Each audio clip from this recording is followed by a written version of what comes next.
Hello বন্ধুরা, দেখতে পাচ্ছেন এই আমার সামনেই আপনাদের সামনে যে ছবিটা আমি নিয়ে এসেছি ভেবেছি এটা গোকুলনগর স্টেশনের ছবি। তো গোকুলনগরে অবশ্যই আমরা জানি এই একটা এক্সপ্রেস ট্রেন এসেছে, যেখানে সিআরএস ইন্সপেকশন আজ হবে, সেটা আমরা সবাই জানি। দেখতে পাচ্ছেন এই এক্সপ্রেস ট্রেনটি দাঁড়িয়ে আছে। তো এই ট্রেনটি এসেছে হাওড়া থেকে বিভিন্ন ইন্ডিয়ান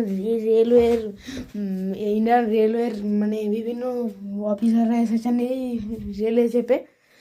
তো এই এক্সপ্রেস ট্রেনটা আমরা অবশ্যই দেখতে পাচ্ছেন। তো এই এক্সপ্রেস ট্রেনটা আমাদের অবশেষে হাওড়া থেকে দাঁড়িয়েছে এই গোকুলনগর স্টেশনে, অবশ্যই দেখতে পাচ্ছেন। তো এই ট্রেনটা এখন এখানে দাঁড়িয়ে আছে। তো এরপরে আমাদের এই ট্রেনটা যাবে ময়নাপুরের উদ্দেশ্যে।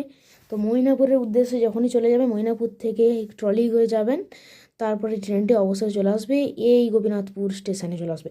তো গোপীনাথপুর স্টেশন বিল্ডিংটার সামনে আপনি অবশ্যই দেখতে পাচ্ছেন গোপীনাথপুর স্টেশনে চলে আসবে। এখানে বিভিন্ন উৎসব হচ্ছে, আর সিআরএসের জন্য দেখতে পাচ্ছেন ফুলের মালা দিয়ে খাঁচানো আছে।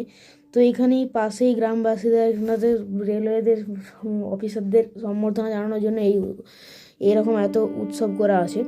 তো আমাদের এসব পাশাপাশি আমাদের আজ এই তারিখে আমাদের আজ এই পতাকা উত্তোলন করা হবে 24/12/2024 পতাকা উত্তোলন করা হবে। কোথায় করা হবে না, এই গোপীনাথপুর স্টেশনেই করা হবে।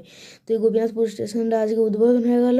তো এই গোপীনাথপুর স্টেশনে তো আমি আপনাদের নিয়ে এই ব্যাপারে একটা বড় ভিডিও ছেড়েছি। গোপীনাথপুর স্টেশনে আজ সিআরএস হলো। তো দেখতে পাচ্ছেন গোপীনাথপুর স্টেশনে এখানে ফুলের বাগান দিয়ে খুব সুন্দর করে সাজানো আছে।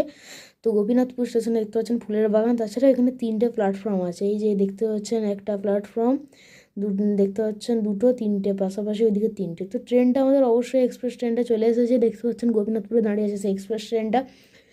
তো এই এক্সপ্রেস ট্রেনটা সেই বিভিন্ন ইন্সপেকশনের জন্য সেখানে বড় বড় মানে অফিসাররা এসেছে।